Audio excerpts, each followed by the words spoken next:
So Flair's working at the time with a really bad neck. And I guess that makes sense why it's a 3-on-2. But at least that night when Snuka's there, I could see how if you're watching at home, you think, well, maybe Snuka's not going to round out their team, but he's going to be in their corner. But Meltzer would say he's not heard that was the case. Did you ever think Snuka would be there? Just based on the connection with both you and Rock? You know what? I think I may have pitched the idea that Snuka should be in our corner and Bob Orton Jr. should be in theirs because it now you got WrestleMania 1 and WrestleMania 20 because Snuka was the guy outside the ring. And wasn't it Bob Jr. who was outside? Because it was Roddy and Paul Orndorff, right? They were against Mr. T and Hulk. Oh, right. Yeah, Orndorff, so I thought it was a nice bookend. I believe I did suggest it, and it didn't happen. So you're going to do the Hall of Fame ceremony, WrestleMania weekend, and present Don Morocco. Yeah. Man, this is just all over your MSG memory here, is it not? Yeah. Snuka right before, Morocco here for the Hall of Fame. This is very Foley. And it was fun at that time because the presenters were sitting out almost like on a dais. And I remember sitting next to Shawn Michaels, and I always had a good friendship with Shawn.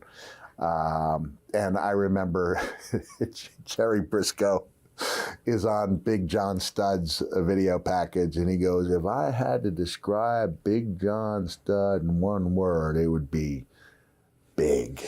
And I turned to Shawn, I said, that was profound, right?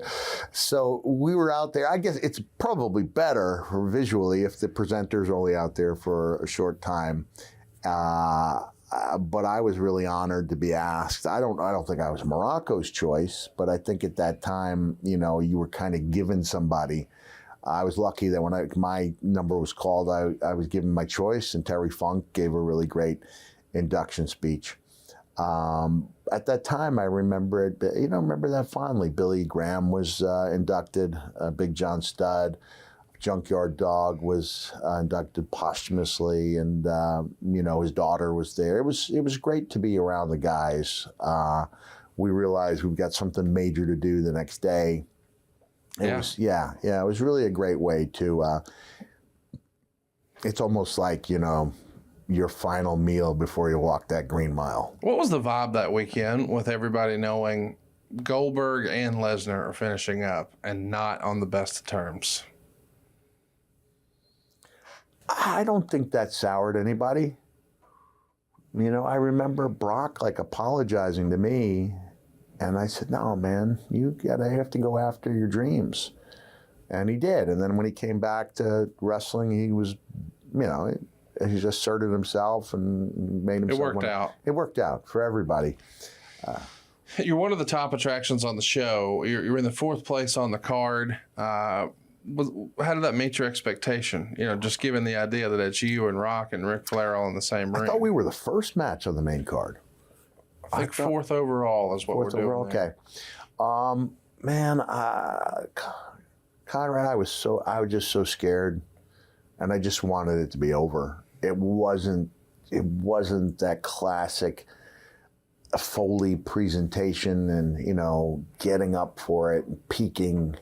If I could have had my wish and it would be over without me participating at all, if I could just blink my eyes and said, it's over and it was good.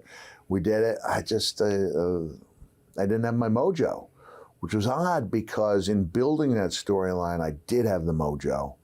And I was overwhelmed by the enormity of the moment. Again, it was Rock, it was Rick, and Randy was, young. Dave, he was new to the business and new to WWE.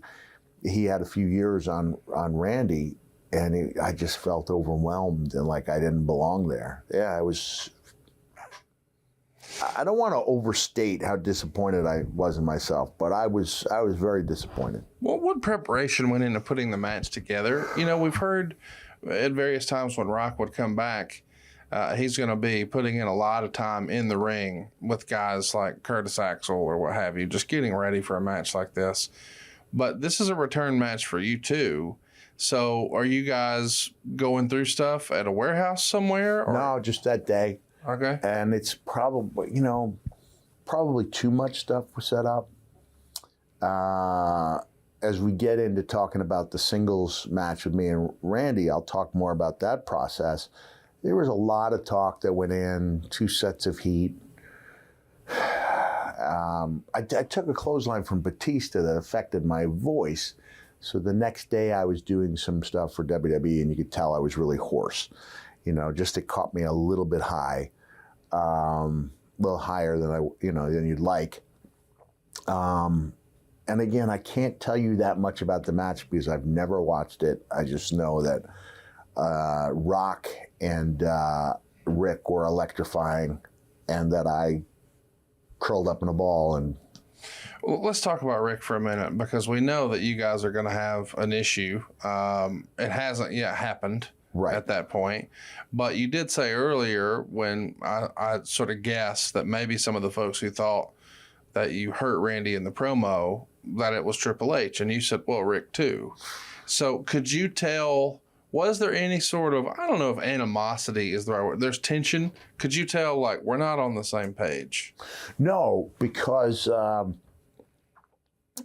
first time Evolution jumped me and beat me down, I was thinking Rick's going to give me a little retribution, for what I'd written in my book about him. That's where the hard feelings were. And he didn't. He was light as a feather. And I even joked around with him about that. And he made it clear that he business and personal, they don't, he's the consummate professional. And that young man I talked about, Marcos, he passed away very shortly after that, within a few days of that event at Penn State. And I had asked Vince if I could address the wrestlers. And Vince came on and he said, Mick Foley would like to talk to all of you.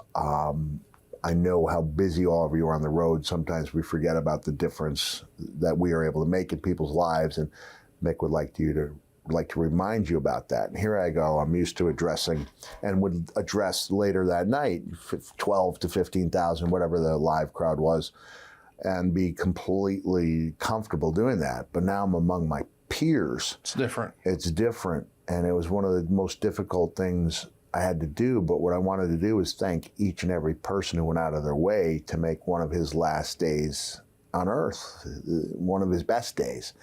The mom had asked me if I would be okay with him wearing the stuff that we had given him for his casket. I'd be okay. Like, wow, what an honor that is.